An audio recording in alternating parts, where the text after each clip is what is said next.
सुधांशु त्रिवेदी कुछ कह रहे हैं इस बीच, सुनवाते उनकी बात। संकेत दे रही हैं क्योंकि यहां पर विषय एक बार का नहीं है, यह विषय बारंबार का है और सिर्फ मानचित्रों का नहीं है।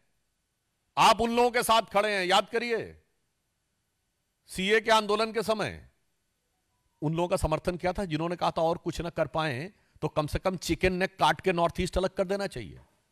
सीए के आंदोलन में चिकन नेक काट के नॉर्थ ईस्ट अलग कर देना चाहिए का क्या लेना देना था? कांग्रेस उनके साथ खड़ी थी। भारत तेरे टुकड़े होंगे नारे लगाने वालों के साथ खड़ी थी। तो आज हम कांग्रेस से बहुत साफ साफ पूछना चाहते हैं कि आप किन शक्तियों के आधार पर यह कर रहे हैं, और इसके साथ हम इसलिए भी पूछना चाहते हैं कि अब कांग्रेस टेक्निकली मुख्य विपक्षी दल है, मान्यता प्राप्त, क्योंकि पिछले 2 लोकसभाओं में तो उनके पास संवैधानिक दृष्टि से मुख्य विपक्षी दल की संख्या नहीं थी। तो जो कोई भी सांसद शपथ लेता है, आप सबने देखा होगा क्या कहा जाता है, मैं भारत की एकता और अखंडता को अक्षुण्ण रखूंगा। तो कांग्रेस पार्टी और उसके नेता प्रतिपक्ष संविधान की शपथ का उल्लंघन कर रहे हैं कि नहीं?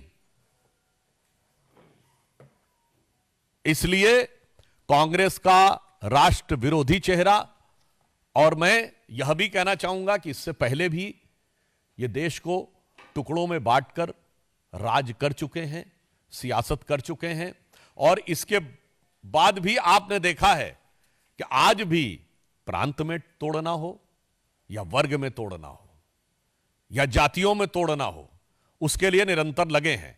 और यह बात मैं ऐसे नहीं कह रहा हूं, कांग्रेस के इसी कर्नाटक में जहां उनका कार्यक्रम चल रहा है, वित्त मंत्री डीके सुरेश जी का बयान याद है जब उन्होंने कहा कि साउथ इंडिया टैक्स ज्यादा दे रहा है, तो पत्रकार ने उनसे पूछा तो क्या आप अलग होने के बारे में सोचेंगे? उन्होंने कहा हां, हम अलग होने के बारे में भी सोच सकते हैं। यह कांग्रेस सरकार के वित्त मंत्री का दिया गया बयान है। सैफुद्दीन सोज जम्मू कश्मीर कांग्रेस के अध्यक्ष रहे हैं, जिन्होंने कहा कश्मीर को भारत से अलग हो जाना चाहिए, अपनी किताब में लिखा है। यह जम्मू कश्मीर कांग्रेस के अध्यक्ष रहे हैं। राहुल गांधी जी की भारत जोड़ो यात्रा में तमिलनाडु में वो एक ऐसे पादरी जॉर्ज पुनिया को साथ में लेते हैं जो कहता है कि मेरी दृष्टि में भारत की धरती इतनी अपवित्र है कि मैं इसलिए जूते पहनता हूं कि उसके ऊपर मेरा हाथ टच ना हो जाए। इसलिए पूछना चाहता हूं, जब बेलगावी में आप एकत्र हैं तो क्या आपके बीच में कोई मंथन हुआ है कि भारत को किस प्रकार से छिन्न भिन्न करना है? यह उसी की अभिव्यक्ति हुई है?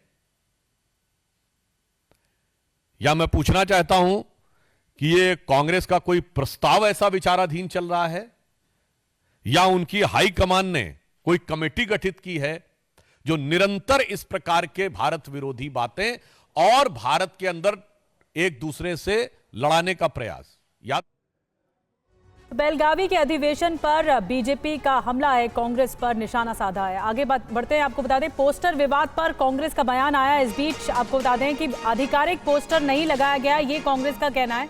किसी ने अनजाने में पोस्टर लगाया, ये कांग्रेस की सफाई सामने आई है।